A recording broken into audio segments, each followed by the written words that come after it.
Hello guys, what is up at welcome back sa survival series natin ulit dito sa CPM2 at nung nakaraang araw grabe yung trabaho natin para sa kunting gold coins. Parang binabayo lang yung hangin ah. Un video más mi gente para perder el tiempo, empecemos. ¡Bastos ka! Pero ngayon meron tayong 270 gold coins at ito pa yung nakuha natin nung nakaraan. Pero okay lang yun dahil ngayon panibagong araw panibagong gawain na naman. Kaya ang bagong task ngayon ay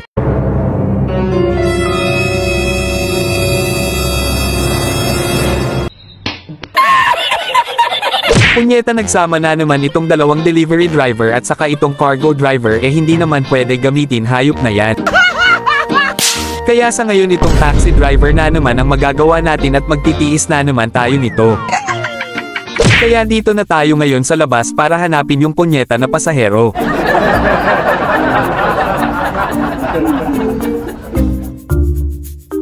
Ayun, nakita na natin pataas-taas pa ng kamay Kaya kinuha ko na yung pasahero, lagot ka sa akin ngayon.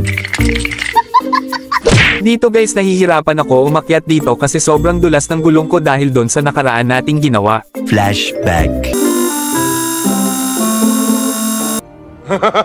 Kaya naisipan kong palitan muna yung gulong dito.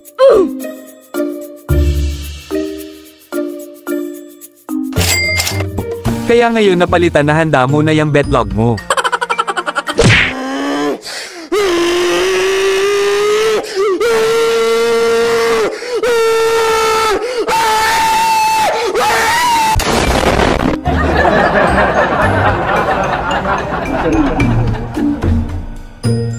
Kunti na lang yung oras, lumagpas pa dito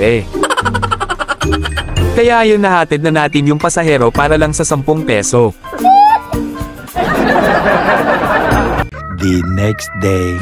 Okay, warap-warap, pangalawang araw na natin dito kaya panibagong gawain na naman at ang bagong gawain ay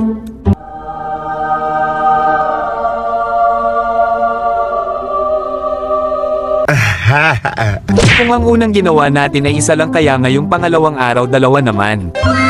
Social skills, burnout at car distance ang tatlong bagong gawain natin ngayon, pero itong pangalawa ay ayaw ko na nito, nakakatrauma Kaya sisimulan ko na agad itong social skills. Benteng, halik para sayo.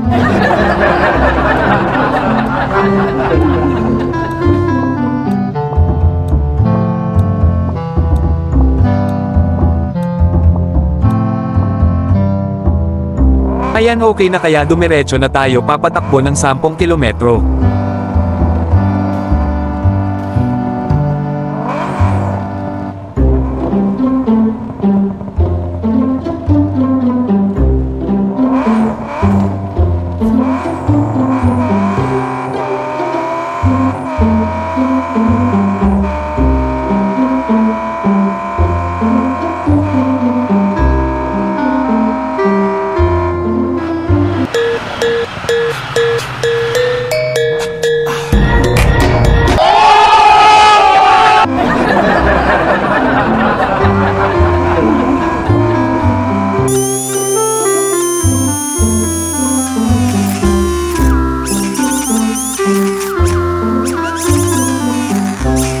Okay, naikot ko na hanggang makabalik dito sa City 1, kaya sa tingin ko sapat na yun para sa 10 kilometro, kaya tamang paayos muna sa kotse natin.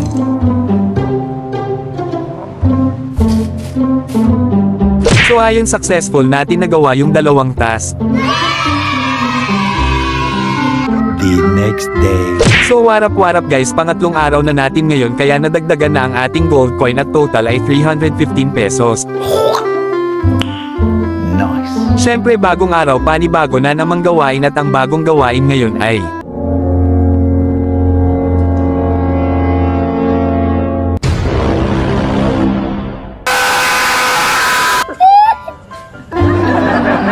kung kahapon dalawa ang ating nagawa, kaya ngayon bumawi at isa na lang ang ating magagawa. Itong wingman na naman ulit ang magagawa natin, kaya alam nyo na ibig sabihin nito kundi umangkas na naman sa malagkit natin na kaibigan. Syempre makakasama na naman natin itong si Kibuloy. At ang dala niyang kotse ay ang paborito niyang Hilux na pick-up. Kaya wala ng intro-intro, simula na ang katarantiduhan ni Kibuloy. Pag si Kibuloy na talaga ang magmamaniho, asahan mo isasakay kanya ng ligtas. O ito, pinakitaan na kayo. Dito naman tayo sa loob na view para exciting naman, para magmukhang roller coaster.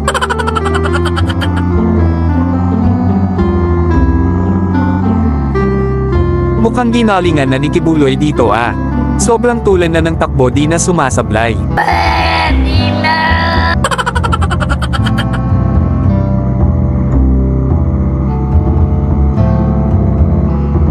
O di ba guys, totoo yung sinasabi ko, galing na ni Kibuloy magmaniho.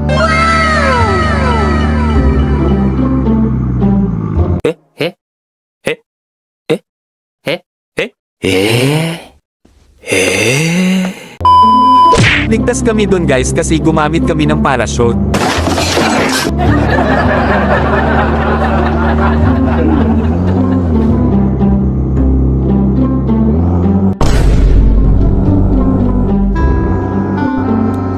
Dito guys, muntik na namin makita si Lord.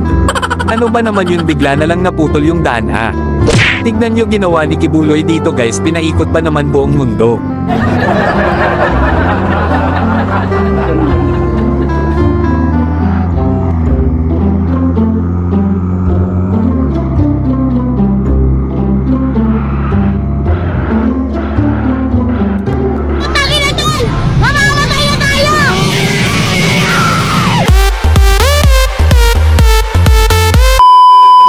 Kaya dito okay na yung sa akin, kaya ngayon magpapalit naman kami, siya naman yung pasahero at ako na naman yung magmamaneho sa kotse niya.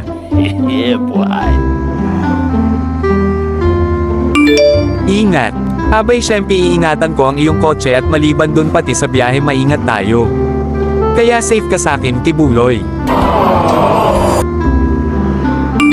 Kunting piga lang po kuya. Anong ibig mong sabihin, Kibuloy?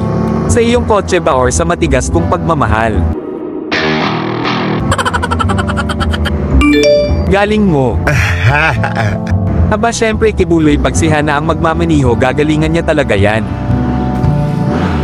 O tignan mo, sa sobrang pambubula mo sa akin Kibuloy, hindi na ako nakafocus sa daanan. Ganto ba daan sa Thailand?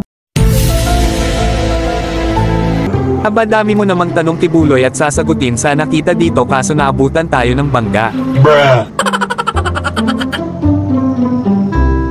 Kaya sinagot ko muna yung tanong dito ni Kibuloy kahit hindi pa ako nakapunta sa Thailand.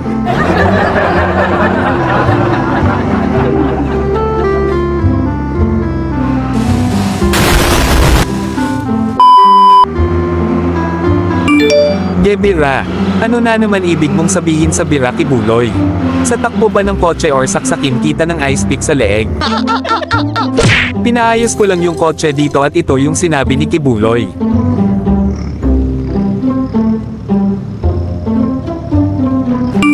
Ginagawa mo. Pinaayos, syempre may mata ka naman siguro para makita.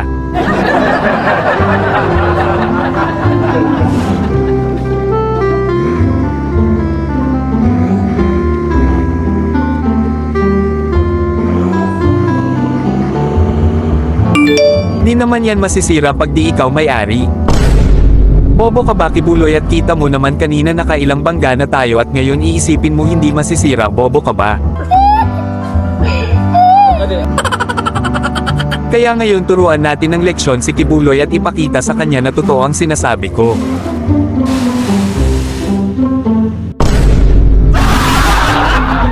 Ayan, screenshot pati kaluluwa ni Kibuloy. Ano ka ngayon? Parang di na Hilux ito. Ayan na yumanig ata ang utak ni Kibuloy sa pagkakabangga, kaya akala niya ata ngayon nakasakay siya sa Lamborghini. Pogi ng driver ko. Aba, nambubola ka na naman, Kibuloy. Pero totoo yan, pogi ako tapos ikaw mabait. Dito ang bilis ng papatakbo ko, kaya di na kaya sa preno ng kotse ni Kibuloy, kaya napamura kami sa langit.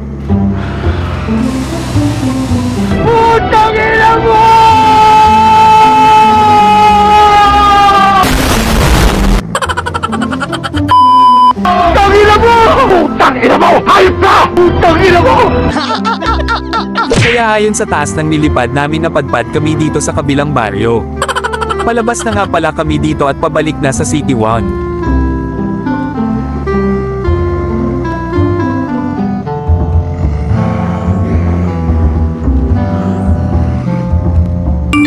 Naliligaw pag pogi yung sakay boss no.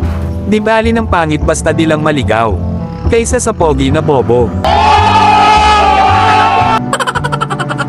Kaya dito tamang paayos muna sa kotse para di magalit si Kibuloy.